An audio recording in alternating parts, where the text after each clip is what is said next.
Hello friend, आज हम एक नया चैप्टर पृष्ठ रसायन सरफेस केमिस्ट्री पढ़ेंगे। आज का हमारा लेक्चर 1 है। ठीक, जैसे हम विद्युत रसायन में पढ़े थे, जिसे हम क्या किए थे कि 2 इलेक्ट्रोड लेते थे। विद्युत रसायन वाले चैप्टर में हम यही करते थे, 2 इलेक्ट्रोड लेते थे, उसे एक हम विलयन में डाल देते थे। ठीक, विलयन में जब डालते थे तो क्या होता था कि इस तरह मान लेते हैं कि विलयन बनाते हैं। विलयन में जब डालते थे तो क्या होता था कि और इन दोनों रॉड को हम क्या करते थे, एक विभवांतर से ये विभवमापी से जोड़ देते थे। ठीक, इन दोनों इलेक्ट्रोड को विभवमापी की सहायता से जोड़ देते थे। तो विभवमापी से जैसे हम जोड़ते थे तो क्या होता था कि इनमें करंट फ्लो करने लगता था। तो ये जो विलयन हम डाले हैं तो इसकी सतह पर, मतलब इलेक्ट्रोड की सतह पर अवक्षेपित होने लगते थे, जिसके कारण ये रिएक्शन संपन्न होता था। मतलब ये क्या हुआ कि ये देखिए सतह पर हुई। सतह का मतलब क्या हुआ, पृष्ठ पर हुई। तो ये भी पृष्ठीय रसायन के अंतर्गत आएगा। इसी तरह हम इसी चैप्टर में पढ़े थे कोरोजन मतलब संक्षारण क्या होता था कि एक हम लोहे के रॉड लेते थे। ठीक, लोहे का मान लेते हैं ये रॉड, इस पर क्या करते थे कि पानी की बूंद डालते थे। पानी की बूंद मान लेते हैं ये है। ठीक, पानी की बूंद मान लेते हैं ये है। तो क्या होता था कि ये जो पानी की बूंद है यह लोहे के रॉड की, ये देखिए सतह पर है, इससे रिएक्शन करने लगता था। रिएक्शन करने पर क्या होता था, लास्ट में संक्षारण लग जाता था, जिससे हम सामान्य भाषा में जंग कहते थे। ठीक, ये देखिए ये भी पृष्ठ रसायन, मतलब ये भी देखिए लोहे की सतह पर हुई। सतह का मतलब क्या हुआ, पृष्ठ पर। ठीक, देखिए मान लीजिए ये कोई पदार्थ है। ठीक, इसकी सतह जितनी भी है उसको हम क्या कहेंगे, पृष्ठ कहेंगे। ठीक, पृष्ठ कहेंगे या सतह कहेंगे या फिर सरफेस कहते हैं। ठीक, इसका एक मतलब इसके सतह का इतने सारे नाम से इसे बुला सकते हैं। ठीक, और इसके अंदर खाली स्थान जो है इसे हम कहते हैं स्थूल या बल्क कहते हैं। ठीक है, इस चैप्टर में हम यही पढ़ेंगे कि मतलब इसकी सतह पर कोई और पदार्थ आकर जुड़ गया तो इसे क्या कहेंगे, इसका एक अलग से नाम हो जाता है। ठीक, अगर मान लीजिए यही जो सतह है इस पर कोई पदार्थ आकर जुड़ा और किसी एंजाइम के प्रेजेंट में तो क्या हो जाएगा, कुछ दूसरा रिएक्शन हो जाएगा। मतलब इस चैप्टर में यही पढ़ना ही है। ठीक, आज हम देखेंगे कि अधिशोषण क्या होता है, अधिशोष्य क्या होता है तथा अधिशोषक क्या होता है। ये इस चैप्टर का सबसे कंफ्यूजन वाला पॉइंट होता है, जो हमेशा कंफ्यूज करता रहता है कि अधिशोषण क्या होता है, अधिशोषण। फिर दूसरा पॉइंट है अधिशोष्य, ये धी रहेगा, अधिशोष्य। फिर तीसरा है अधिशोषक। ठीक, अभी हम देखेंगे अधिशोषण। देखिए अधिशोषण क्या होता है। जब अधिशोषण को आप सही ढंग से समझ जाएंगे तो अधिशोष्य और अधिशोषक को समझना बहुत ही इजी है। ठीक, हम एक अलग से हेडिंग बना ले रहे हैं अधिशोषण का। अधिशोषण,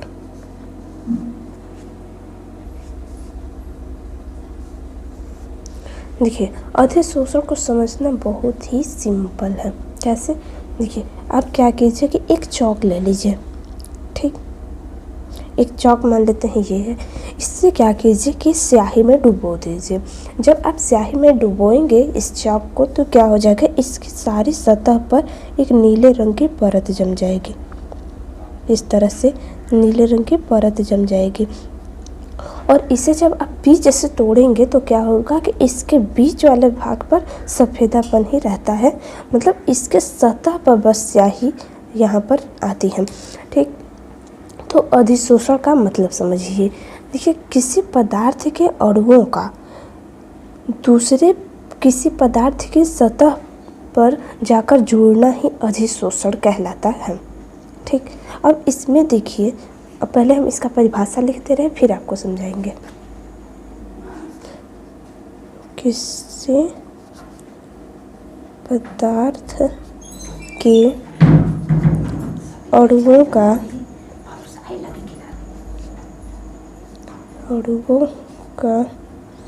दूसरे किसी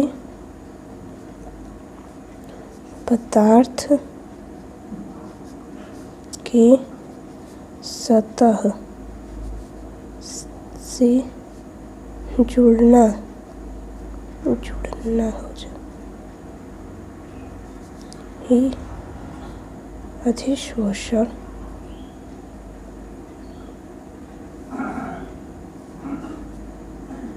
कहलाता है। देखिए, अधिशोषण का मतलब क्या हुआ? किसी पदार्थ के अणु का दूसरे किसी पदार्थ की सतह से जुड़ना ही अधिशोषण कहलाता है। अधिशोषण का मतलब क्या हुआ? देखिए, हमने एक एग्जाम्पल ले लिया है चौक का और स्याही का। तो अब समझिए कि अधिशोष्य और अधिशोषक क्या होता है। देखिए, चौक और स्याही हम अलग अलग लिख ले रहे हैं। पहले चौक हम लिए थे और स्याही लिए थे, ठीक। देखिए, अब इसमें चौक जो है एक सतह दे रहा है स्याही को जुड़ने के लिए, ठीक। चौक जो है वह एक सतह दे रहा है स्याही को जुड़ने के लिए। तो इसमें अधिशोषक क्या हो जाएगा? चौक। अधिशोषक जो है वो हो जाएगा चौक, तथा ये जो स्याही है ये हो जाएगा हमारा अधिशोष्य। ठीक। देखिए, अधिशोषक को किस तरह परिभाषित करेंगे? अधिशोषक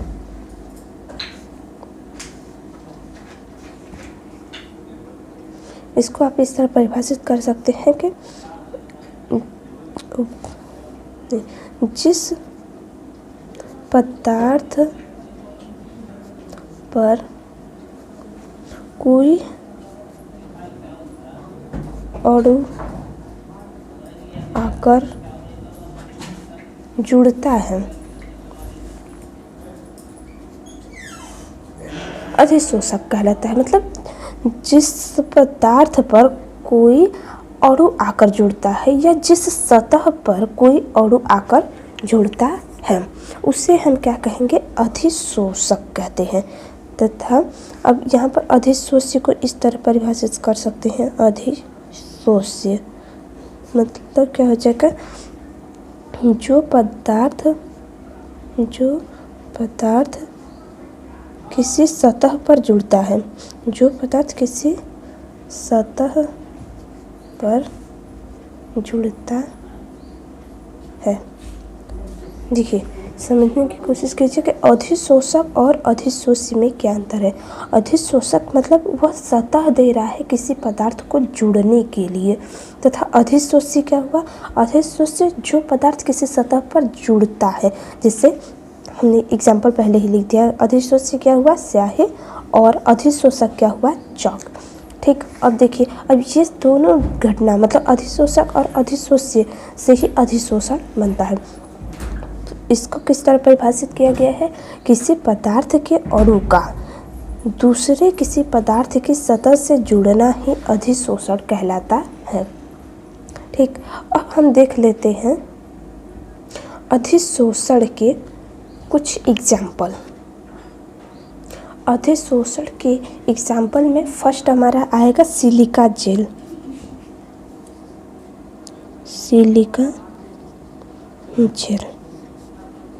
देखिए, सिलिका जेल होता क्या है?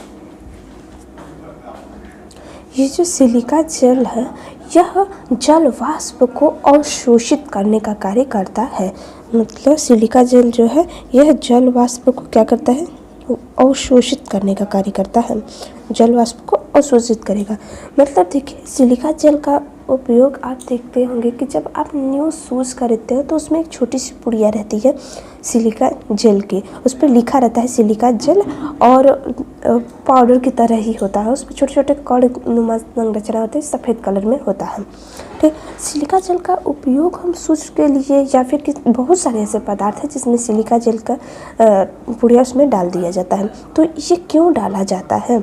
बात तो ये है कि मतलब ये सिलिका जेल ही क्यों डाला जाता है, क्योंकि यह क्या करता है कि एटमॉस्फेयर में मतलब ये जिस पदार्थ में रखा जाता है उसमें अगर जल की मात्रा है तो उसे अवशोषित कर ले, ताकि वह पदार्थ मतलब उस पदार्थ में कहीं पर भी जल न रहे। जल नहीं रहेगा तो वहाँ पर क्या होगा कि फंगस उत्पन्न नहीं होंगे, जिसके कारण विभिन्न प्रकार के जीवाणु कीटाणु उत्पन्न नहीं होंगे। नहीं तो ऐसे क्या होगा कि जैसे हम सूज का ही एग्जांपल लिए हैं, अगर सूज में ये ना डाला जाए तो क्या होगा कि वहाँ पर पानी की मात्रा हो जाएगी, नमी की मात्रा जो एटमॉस्फेयर में है वह उसमें चला जाएगा, जिसके कारण क्या हो जाएगा कि विभिन्न प्रकार के जीवाणु विषाणु उत्पन्न हो जाएंगे और उस सूज को बेकार कर देंगे। इसीलिए हम क्या करते हैं, उसमें सिलिका जेल के एक छोटी सी पुड़िया होती है उसे उसमें रख देते हैं। इसे हम आपको स्क्रीन पर दिखा रहे हैं कि सिलिका जेल होता किस तरह है। देखिए यही सिलिका जेल है, ठीक। इस पर देखिए लिखा भी है डू नॉट ईट, मतलब इसे खाइएगा मत, ठीक। इसमें सजेशन भी दिया रहता है कि डू नॉट ईट, ठीक। देखिए सिलिका जेल इसी तरह होता है, ठीक। अब हम नेक्स्ट एग्जाम्पल लेते हैं। नेक्स्ट एग्जाम्पल है हमारा चारकोल। देखिए चारकोल किस तरह होता है, ठीक। चारकोल किस तरह होता है, पहले आप इसे इमेज के माध्यम से देख लीजिए, क्योंकि इमेज में देखने पर क्या होता है कि कोई भी चीज़ बताएंगे तो उसे समझने में बहुत ही आसानी होता है। देखिए ये जो इमेज आपको दिख रहा है, जैसे ये हो गया और ये हो गया, ये छोटे छोटे हैं, ये सब चारकोल के ही टुकड़े हैं। चारकोल क्या होता है, देखिए ये भी काले रंग का ही होता है, और ये क्या करते हैं, इसका सबसे ज़्यादा उपयोग हम लेते हैं चीनी बनाने में। जैसे हम बहुत प्रकार के क्रीम को यूज़ करते हैं तो क्या होता है कि चेहरे पर गोरापन आ जाता है। गोरापन नहीं आता, वो एक्चुअली में क्या करता है कि यही इसमें मतलब हम जो क्रीम यूज़ करते हैं उसमें भी सिलिका नहीं, ये जो चारकोल है इसका यूज किया जाता है। और ये जो चारकोल है इसे क्या करते हैं कि इससे महीन मतलब मशीनों के माध्यम से बहुत ही पतला इसका क्रीम बना लिया जाता है, और ये क्या करता है कि ये चेहरे पर जैसे धब्बा है, कालापन है, उससे अवशोषित करने का कार्य करता है, ठीक। कोई भी चीज़ मतलब ये जो है जैसे फेस वॉश होता है उसमें भी चारकोल मिलाया जाता है। चारकोल का और जगह यूज़ देखिए कहाँ कहाँ होता है, ठीक। चारकोल जो होता है, चारकोल आपने देख लिया कैसा होता है, ठीक। एक से जो रस हमें प्राप्त होता है उसमें भी हम क्या करते हैं, चारकोल डाल देते हैं, ठीक। एक के रस में हम क्या करते हैं, चारकोल का टुकड़ा डाल देते हैं। जब चारकोल का टुकड़ा डालते हैं तो क्या करता है कि ईख का रस मटमैले कलर का होता है, यह क्या करता है कि उस रंग को अवशोषित कर लेता है, ठीक। मटमैले वाले रंग को क्या करता है, अवशोषित कर लेता है। जब वो अवशोषित कर लेगा तो ईख का रस जो है एकदम साफ दिखता है। साफ दिखने का मतलब क्या हुआ कि वो सफ़ेद की तरह दिखने लगता है, ठीक। जब सफ़ेद की तरह दिखने लगता है तो कहते हैं उसी से हम चीनी बनाते हैं, मतलब ईख के रस से ही तो चीनी का निर्माण होता है, ठीक। अगर उसे प्यूरिफाई न किया जाता चारकोल के माध्यम से तो क्या हो जाता है कि चीनी इतना उसका गंदा कलर आता है ना कि बहुत लोग तो खाना ही छोड़ देते, ठीक। इससे हम चारकोल के माध्यम से प्यूरिफाई कर लेते हैं, फिर उसके बाद हम उसको यूज़ करते हैं। ये रहा चारकोल का यूज।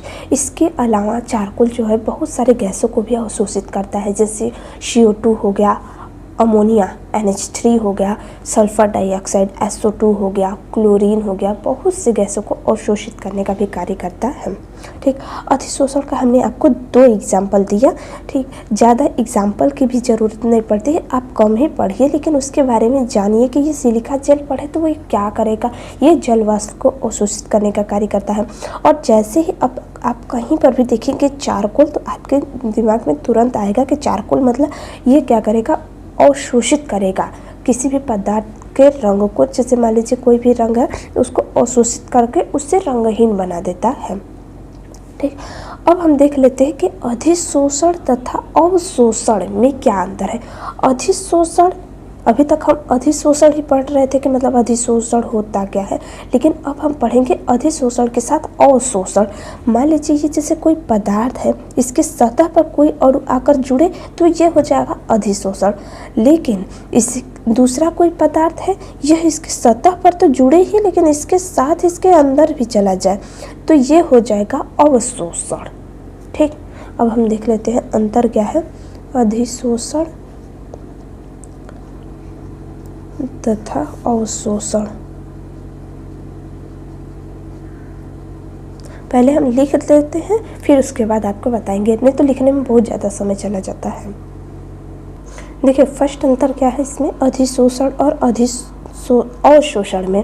देखिए फर्स्ट हमने लिखा क्या है कि यह पृष्ठीय घटना है, यह पृष्ठीय घटना है। तथा दूसरा हमने क्या लिखा कि यह पूरे माध्यम की घटना है, मतलब पूरे माध्यम में। जैसे हमने एक एग्जांपल लिया था ना इस तरह से कि अगर इसके पृष्ठ पर कोई अणु आकर जुड़ रहा है तो यह अधिशोषण होगा, लेकिन पृष्ठ के साथ इसके अंदर भी अगर कोई अणु आकर जुड़ रहा है तो यह अवशोषण होगा। ठीक, अब इसी तरह हमने दूसरा क्या लिया है, देखिए यह प्रारंभ में तीव्र प्रक्रिया है तथा बाद में धीमी हो जाती है और एक साम्य भी स्थापित हो जाता है। ठीक, और इसमें क्या है, इसमें पूरी प्रक्रिया में गति एक समान रहती है। इसे समझिए, जैसे मान लेते हैं कि ये कोई पदार्थ है, अब अभी इस पर कोई भी अणु आकर नहीं जुड़ा है। जब इस पर कोई अणु नहीं आकर जुड़ा है, अगर कोई भी पदार्थ अगर आना स्टार्ट कर दिए तो पहले तो इस पर कोई नहीं जुड़ा है, मतलब पूरा स्पेस खाली है, कहीं पर भी अणुएं आकर लगती हैं जुड़नी इस तरह से। ठीक, बहुत ही तीव्र गति से जुड़ती हैं, लेकिन जैसे जैसे ये जुड़ती जाती हैं कुछ समय बाद क्या होता है कि ये पूरी सतह जो है घिर जाती है और कहीं पर भी जगह नहीं रहता है, मतलब बाद में क्या हो जाता है कि साम्य स्थापित हो गया। ठीक, और इसमें क्या होता है कि इसमें ये जो सतह है इसके अंदर पूरा एक समान रूप से होता है। ठीक, अब तीसरा देख लीजिए अंतर क्या है। तीसरा अंतर है अधिशोषित पदार्थ का सांद्रण अंदर माध्यम की तुलना में बाह्य सतह पर अधिक होता है। ये तो है ही कि मतलब इसमें अधिशोषित में क्या होता है कि इसमें क्या होता है कि इसमें जो सांद्रण है, सांद्रण यह अंदर की तुलना में बाहर अधिक है, वो तो है ही। ठीक, और इसमें क्या होता है, इसमें अंदर और बाहर दोनों में ही क्या होता है कि समान रूप से वितरित रहते हैं। ठीक, अब फोर्थ क्या है हमारा, फोर्थ जो कि लास्ट है, देखिए अधिशोषक की सतह पर अधिशोषित पदार्थ को हटाया जा सकता है तथा इस प्रक्रिया को विशोषण कहते हैं। मतलब जैसे हमने चौक लिया था, ठीक, मान लीजिए ये चौक है, इसके सतह पर हम क्या कहते हैं कि स्याही की परत डाले थे, इससे हम हटा भी सकते हैं। मतलब अधिशोषक क्या हुआ, चौक, और अधिशोषित पदार्थ को, अधिशोषित क्या हो गया हमारा, स्याही, उससे हम हटा सकते हैं। और इस प्रक्रिया को मतलब जब हम चौक की सतह से स्याही को हटाते हैं तो इस प्रक्रिया को विशोषण कहते हैं। ठीक, और इसमें क्या है, देखिए अवशोषण की प्रक्रिया विशिष्ट विधियों द्वारा संपन्न होती है, जैसे वाष्प के द्वारा, क्रिस्टलीकरण के द्वारा आदि विधियां हैं। ठीक, मतलब अवशोषण की सतह उसको हम क्या करेंगे, हीट कर देंगे। हीट करने पर क्या हो जाएगा कि वह वाष्प के रूप में परिवर्तित हो जाएगा और जो प्राप्त हमें करना था वो मिल जाएगा।